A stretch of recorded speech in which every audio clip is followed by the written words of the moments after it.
오마이뉴스 시민 기자가 쓴 기사 가운데 행복의 조건을 보니까 첫째는 건강, 둘째는 사랑, 세 번째는 자유, 네 번째는 지혜. 보편적으로 저도 이 네 가지만 충족됐다면 행복하다고 할 수 있겠다, 이런 생각이 들었습니다. 2500년 전에 철학자 플라톤은 인간의 행복의 조건을 재산, 용목, 명예, 체력, 언변, 그렇게 말했습니다. 현재 2019년도 현재 한국인들이 이 정도면 행복하다, 그 행복의 조건을 보니까 젊어야 하고, 두 번째는 다른 사람보다 잘 산다고 느껴야 하고, 세 번째는 많이 배워야 한다. 이 세 가지 조건이 있으면 행복하다. 지금 한국 사람들이 그렇게 생각을 한답니다. 2500년 전이나 또 지금이나 사람들이 행복의 조건은 대개 공통적으로 건강하고, 그다음에 재산이 있고, 또 많이 배우고, 이런 것들을 행복의 조건으로 생각한다는 뜻입니다. 그렇다면 오늘 본문은 행복한 한 가정 이야기인데, 이 가정은 결코 행복한 가정이 될 수가 없는 겁니다. 왜냐하면 마리아 또 마르다 자매, 그리고 오라버니 나사로가 함께 살고 있지만 이들은 성인이었을 것으로 추측이 되는데 결혼했다는 이야기가 없습니다. 그리고 그들의 부모에 대한 이야기도 없습니다. 직업에 대한 이야기도 없고, 그들이 잘 살았거나 이런 이야기도 없고, 또 그들이 어떤 신분이었는지 신분에 대한 기록도 상세하지가 않습니다. 아마도 여러 가지를 추측해 봤을 때 그 당시에 하층민이었지 않았을까, 이런 생각이 듭니다. 그러니까 현대인, 저와 여러분의 가치관으로 본다면 이 가정은 절대로 행복한 가정이 될 수가 없는 겁니다. 노총각인 오라버니, 노처녀인 여동생들이 아주 가난하게 살고 있기 때문이죠. 자, 이런 가정 환경이라면 어느 가정이든지 불행한 가정인 겁니다. 행복의 조건과는 전혀 거리가 먼 그런 가정이기 때문이죠. 그럼에도 불구하고 이 가정은 행복한 가정의 모델입니다. 이 가정은 세속적인 행복의 조건이 하나도 없지만 결코 불행한 가정이 아닙니다. 왜냐하면 예수님의 사랑을 받는 가정이었기 때문입니다. 예수님은 이 가정을 각별하게 사랑하셨습니다. 예수님의 공생의 기간 동안에 적어도 3번 이상 이 가정을 찾아가 방문을 하셨죠. 그때마다 예수님은 이 가정에서 참으로 편안하게 쉬기도 하시고, 또 이 두 자매하고 나사로를 통해서 예수님도 크게 위로도 받기도 하고 격려를 받기도 하셨습니다. 오늘 본문도 예수님이 이 집에 찾아간 이야기입니다.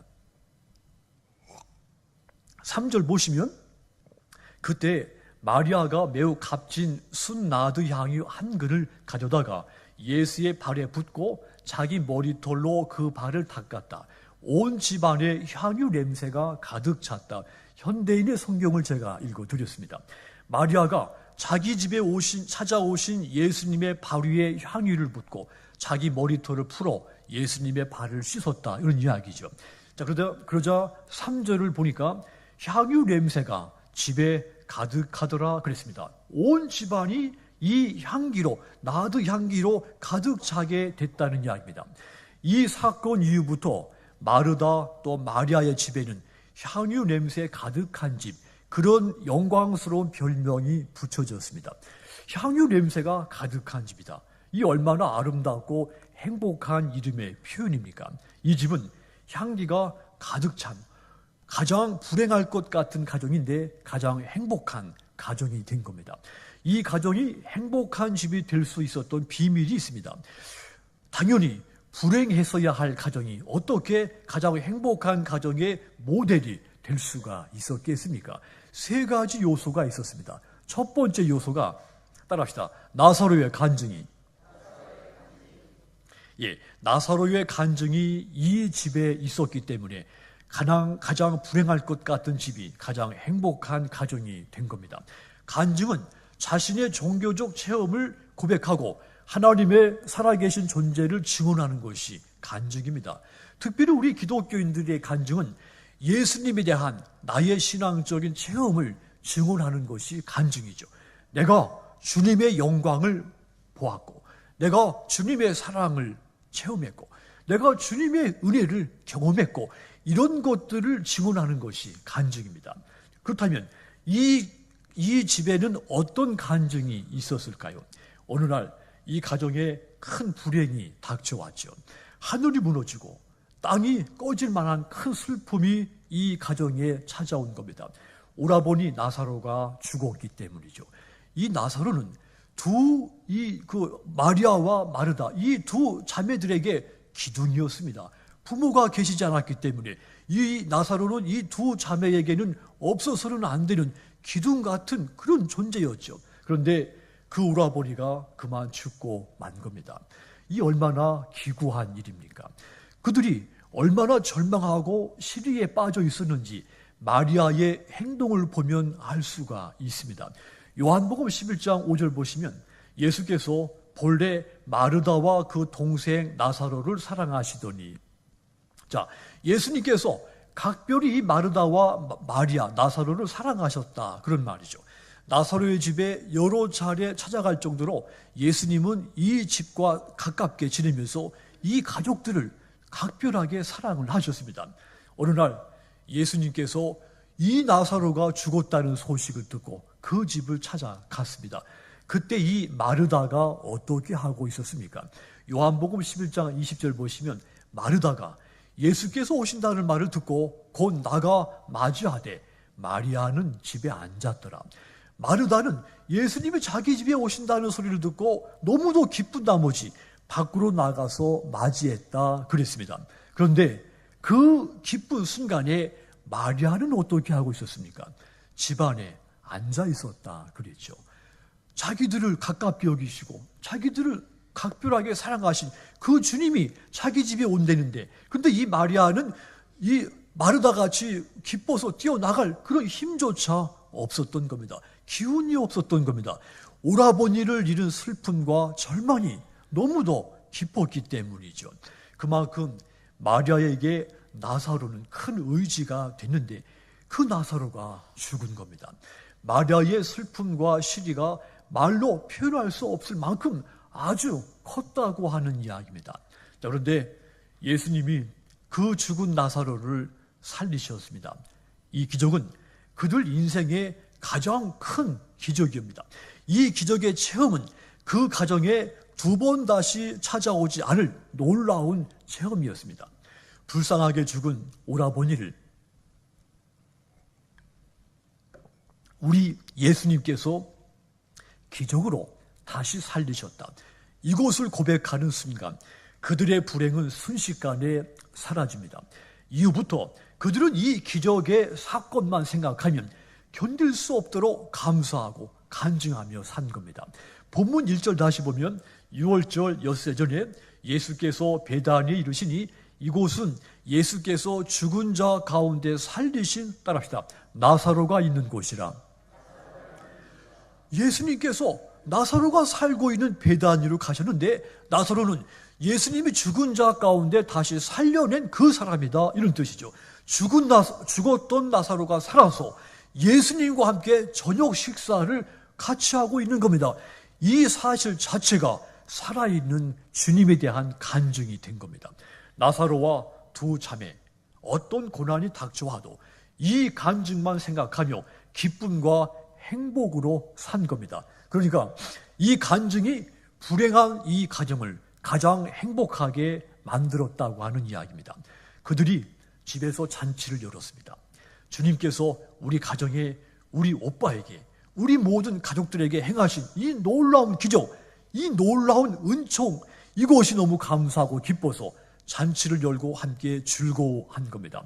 그리하자 이 잔치가 어떤 결과를 가져옵니까? 9절 보니까 유대인의 큰 무리가 예수께서 여기 계신 줄 알고 오니 이는 예수만 보기 위함이 아니요 죽은 자 가운데 살리신 나사로도 보려 함이로라. 자, 많은 유대 사람들이 예수님께서 나사로의 집에 있다는 것을 알고 큰 무리를 지어서 나사로 집에 찾아왔다는 말입니다. 근데 뿐만 아니라 그들은 예수님만 보려고 온 것이 아니라 예수님이 죽은 그 나사로를 다시 살린 그 나사로를 보기 위해서 많이 무리를 지어 몰려왔다는 이야기죠. 한마디로 죽은 나사로가 다시 살아났다는 이야기를 듣고 마을 사람들이 이 집에 가득히 몰려들은 겁니다. 죽었다가 살아난 나사로, 그를 보고 그의 간증을, 살아있는 간증을 보기 위해서 수많은 사람들이 나사로 집에 찾아온 겁니다. 이것만으로도 나사로의 집은 충분히 행복한 가정인 겁니다. 여러분, 나쁜 일이 우리 집에 일어나서 그 일을 구경하기 위해서 많은 사람이 찾아왔다. 이거 얼마나 불행한 일입니까? 그런데 좋은 일이 우리 집에 일어나서 많은 사람들이 그 좋은 일을 보기 위해서 우리 집에 몰려왔다. 이 얼마나 행복한 일입니까? 여러분 가정이 행복한 가정이 되기를 소원하십니까? 그렇다면 예수님에 대한 간증이 가득 있기를 주님의 이름으로 부탁을 드립니다. 우리 가정이 주님의 은총을 어떻게 입었는지, 우리 가정이 주님으로부터 사랑을 받았는지, 주님이 어떻게 우리 집에 축복을 내려줬는지, 이것에 대한 간증이 여러분 가정에 가득할 때 가장 행복한 가정이 될 줄 믿으시기 바랍니다. 여러분들의 가정에 오직 예수님에 대한 간증으로 가득 차기를 축원합니다. 다른 자랑은 필요 없습니다. 우리 부모님이 어떤 분이고, 내 자식들이 어떻게 성공했는지, 우리 집에 동산이 얼마 있는지, 이런 자랑은 필요 없습니다. 예수님에 대한 간증이 필요한 겁니다. 그러면 많은 사람들이 이 은혜로운 간증을 보고 듣기 위해서 여러분 가정에 몰려들게 될 줄 믿습니다. 그런 가정이라면 충분히 행복한 가정입니다. 예수님에 대한 간증이 넘쳐서 여러분 가정이 모두 다 행복한 가정이 되시기를 주님의 이름으로 축원합니다. 또 이 가정이 불행한 가정이어야 되는데도 불구하고 행복한 가정이 될 수 있었던 두 번째 요소는 따라합시다. 마르다의 봉사가 있었기 때문입니다. 봉사는 국가나 사회 그리고 타인을 위해서 헌신적으로 일하는 것을 봉사라고 말합니다. 자기 자신을 위해서 헌신하는 것은 봉사라고 말하지 않습니다. 오직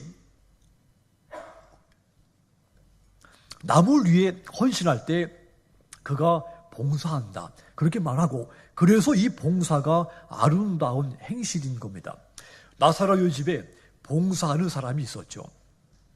나사로 이 집이 지금 잔치를 열었는데 이 잔치의 봉사를 담당한 주역은 2절을 보시면 마르다였습니다. 이 성경에서 마르다와 마리아 자매 이야기가 나올 때 보면 언제든지 열심히 활동하고 일하고 봉사하는 사람은 언제든지 마르다였습니다. 누가복음 10장 38절도 보시면 예유가 아니죠. 저희가 길을 갈 때 예수께서 한 촌에 들어가시니 마르다라 이름하는 한 여자가 자기 집으로 영접하더라. 여기서도 예수님을 영접한 사람은 마르다입니다. 주님을 먼저 자기 집에 영접한 사람, 행동의 주역, 늘 앞장서서 일하고 활동하는, 적극적으로 봉사하는 사람은 언제든지 마르다였습니다. 자, 그런데 그 다음 누가복음 10장 39절 보면 그에게 마리아라 하는 동생이 있어 주의 발 아래 앉아 그랬죠. 마르다는 언제든지 항상 바쁘게 움직이면서 봉사하는데 그 반면에 마리아는 앉아있는 것으로, 항상 보면 앉아있는 것으로 기록이 있죠. 예수님께서 나사렛의 집에 찾아오셨을 때도 마리아는 여전히 앉아 있었습니다. 이 성서에 보면 마리아는 항상 얌전하게 앉아 있는 것으로 기록됩니다. 그래서 이 마르다는 열심히 봉사하면서 한 가지 불만이 생긴 겁니다. 자기 동생 때문이죠. 예수님의 발 아래 앉아서 예수님이 하시는 그 말씀만 듣고 있는 그 동생이 보면 불만이 생긴 겁니다. 누가복음 10장 40절 보시면 예수께 나와 가로되, 마르다가 지금 불만을 예수님께 토로하는 겁니다. 주여, 내 동생이 나 혼자 일하게 두는 것을 생각지 아니하십니까? 저를 명하여 나를 도와주라 하소서. 그랬더니 주님이 그 마리아에게 이렇게 말씀합니다. 마르다에게 이렇게 말하죠. 누가복음 10장 41절 보시면 너는 너무 많은 일로 네 마음이 분주하고 생각이 부산해서 말씀도 즐기지 못하고 봉사하면서도 즐기지 못하니 이것은 합당하지 않다. 마리아는 더 좋은 편을 선택을 했다. 오히려 가만히 앉아있는 마리아를 칭찬을 한 겁니다. 그렇다고 이 마르다가 항상 불평이나 하는 그런 사람이라는 것은 결코 아닙니다. 이 마르다가 불평하고 있는 그 기록은 이 대목밖에 없습니다. 이 사건 이후로 마르다가 예수님을 향한 이 봉사를 포기하거나 단념한 적이 없습니다. 여러분, 여기서 이 마르다는 예수님을 위해서 봉사했는데도 야단을 맞았습니다. 당연히 칭찬을, 동생보다 더 많은 칭찬을 받아야 마땅한데 야단을 맞았죠. 이럴 때 흔히 우리 가운데서 일어날 수 있는 반응이 무엇입니까? 좋아, 내가 이제 봉사하는가 보자. 나도 맨 앞에 앉아서 설교나 듣고 성경 공부나 하고, 그렇게 자기 봉사하는 것을 포기하고 고집 부릴 수 있습니다. 사실 이런 일들이 교회 안에서 많이 일어나고 있지 않습니까? 그런데 마르다는 예수님이 칭찬하지 않고 나무라셨는데도 불구하고 일어서서 봉사를 계속합니다. 뿐만 아니라 두 번 다시 자기 동생 마리아 때문에 불평한 기록이 없습니다. 여러분, 마르다는 예수님의 책망을 듣지만 오히려 봉사가 얼마나 소중한 것인가를 더 은혜롭게 깨닫고 살아간 겁니다. 이 가정이 행복할 수 있었던 비결은 이겁니다. 만일 마르다가 예수님의 책망을 받아들이지 못하고 동생에 대해서 계속 불평하고 원망을 했다고 상상해 보십시오. 아마도 그렇다면 그 세 식구가 끊임없이 다투고 서로 가족 간에 냉기가 흘렀을 것이고 얼마나 불행한 가정이 됐겠습니까? 너는 왜 일하지 않느냐? 왜 너는 볼 때마다 앉아있느냐? 아마도 싸움이 끊이지 않았을 겁니다. 싸움이 많은 가정이 어찌 행복할 수가 있었겠습니까? 여러분, 마르다의 봉사는 불평과 원망 없이 책망받으면서도 계속 봉사를 했습니다. 그래서 이 가정이 행복할 수가 있게 된 겁니다. 폴 트루니라고 하는 이 기독교인 이 의사가 이런 말을 했죠. 부모 여러분, 여러분의 자녀들에게 가르쳐야 할 모든 것 가운데 하나, 특별히 봉사를 가르치십시오.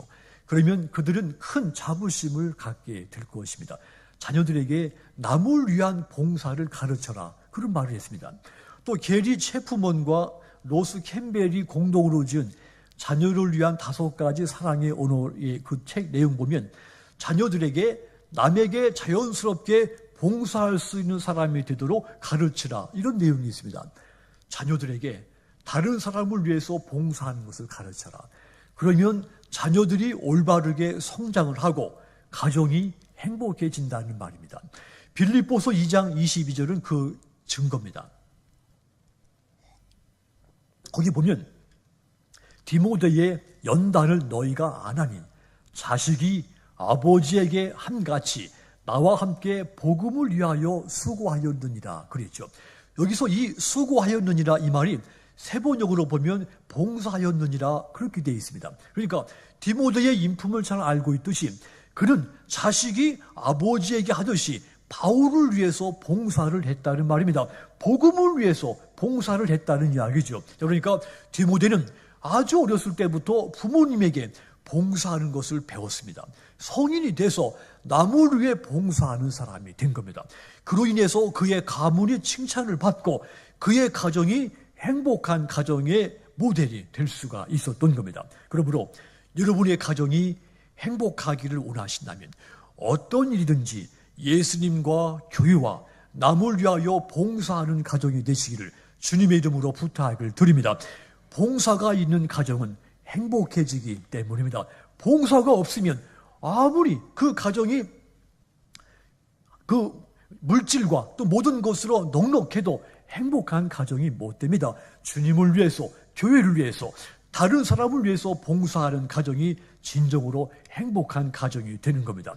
세 번째로, 이 가정이 불행한데도 행복할 수 있었던 세 번째 요소는 마리아의 헌신이 있었기 때문이죠. 이 봉사의 주역은 마르다였다면 헌신의 주역은 마리아입니다. 마리아는 자기 집에 오신 예수님의 발에 향유를 가득 부어 향기를 냈다 그랬죠. 마리아가 향유를 가득히 부었을 때 향유 냄새가 예수님에게 향기롭게 나기 시작을 했습니다. 뿐만 아니라 향유를 부은 마리아 그 몸 자신에게서부터도 향기가 이제 가득하게 나기 시작을 했죠. 향기로운 냄새는 순식간에 온 집안에 가득 찼습니다. 여러분, 마리아는 예수님에게 향유를 붓고 자신의 머리털로 주님의 발을 씻었습니다.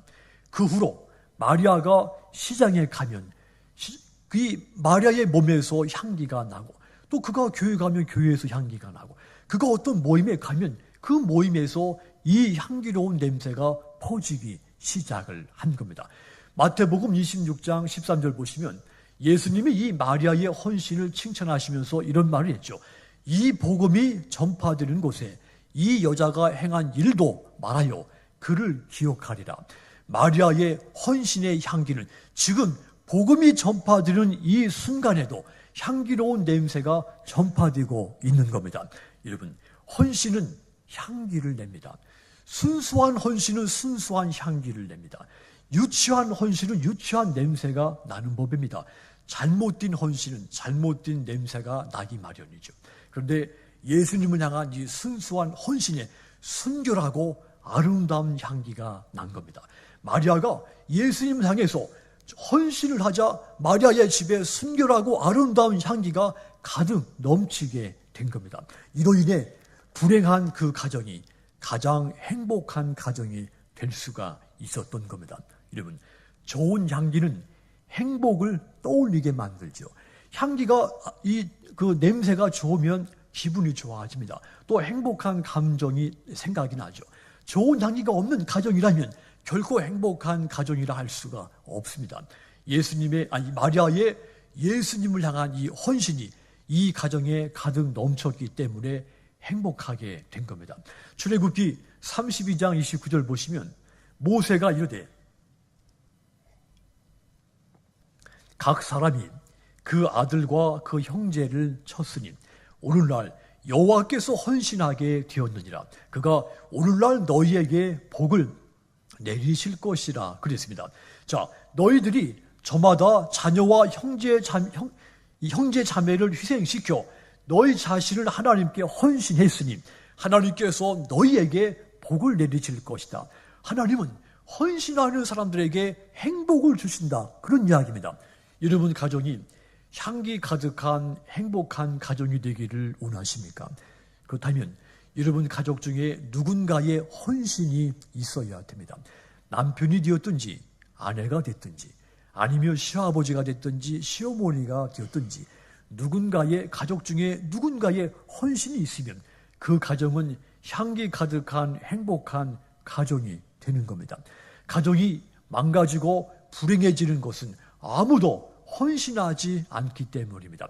가족들이 서로 헌신하려고 하지 않고 가족 가운데 누군가의 헌신 덕분으로 누리려고 하기 때문에 가정이 깨지고 불행해지는 겁니다. 그렇다면 하나님의 자녀인 내가 먼저 헌신의 주인공이 되어야 할 줄 믿습니다. 예수님은 나를 위해 먼저 헌신의 본을 보이신 분입니다. 나를 위해서 모든 것을 내어주신 분입니다.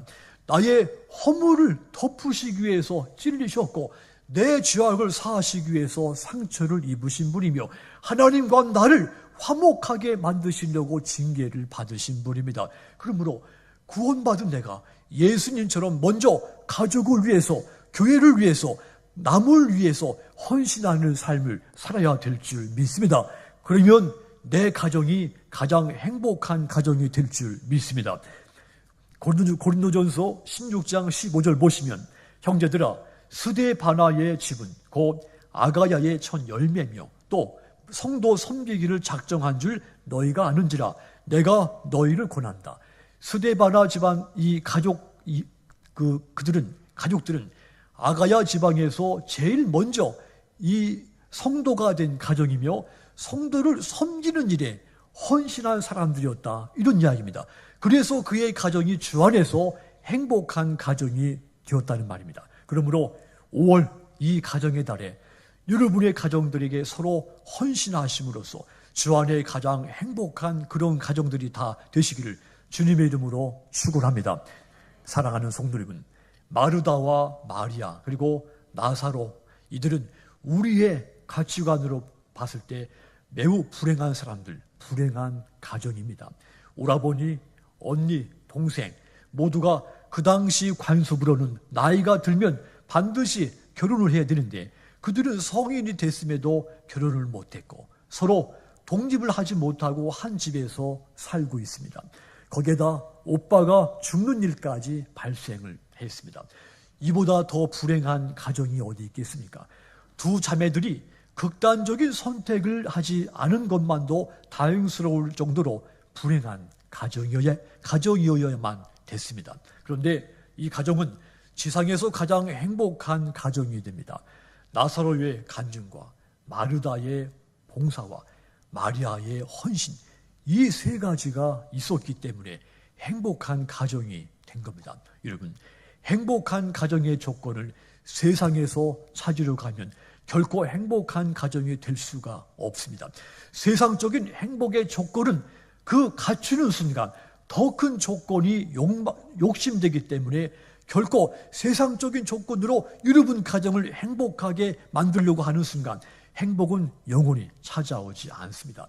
여러분들 가정이 향기 가득한 행복한 가정이 되기를 원하시면 십자가에서 죽으시고 부활하신 예수님에 대한 여러분의 간증이 있고 마르다와 같은 봉사가, 마리아와 같은 아름다운 헌신이 있기를 주님의 이름으로 부탁을 드리겠습니다.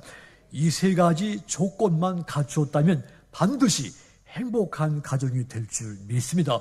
예수님께서 반드시 그 가정의 행복을 책임져 주시기 때문입니다.